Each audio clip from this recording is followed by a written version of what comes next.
But first I want to talk about how you could get into it.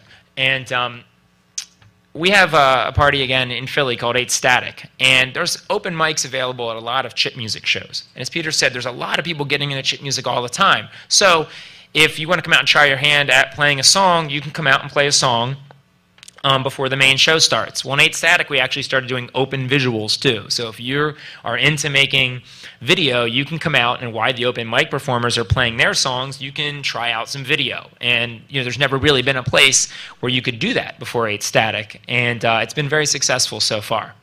I have a number of open source programs on my website.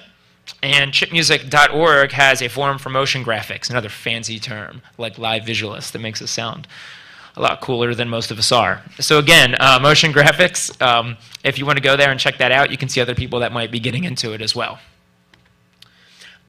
There's one thing to think about, though, and I'm going to stress these last couple slides. I think these are very important because, again, many of you may know people that have been musicians, maybe not know so many people that have done live video or lighting or anything like that, but it's kind of a different realm sometimes. So again, besides just the software or the hardware, if you're going to use your laptop, if you're going to use Nintendo's, whatever you're going to use, you're going to need some type of mixer. I use an Adderall V4, which is used to mix between separate video inputs. A monitor used to preview a single channel. Think of it like a DJ, right? If you have a DJ, he's got 2 turntables, he has a mixer in the middle, he's got headphones to listen to the next track. It's the same thing. You need to preview what's coming up before you put it on the screen. So again, some type of color monitor hopefully will help you do that.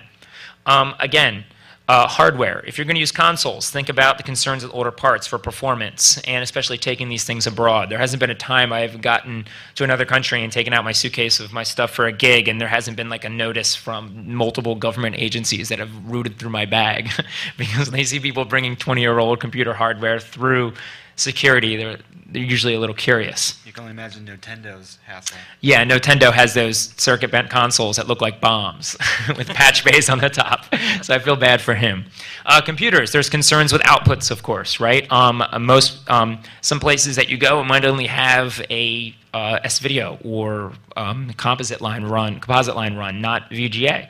And projector, if you're thinking, is resolution really important? If your screen resolution is 256 by 240 that you're projecting, probably not. Look for a projector that has brightness or throw, contrast, other things that are going to be meaningful.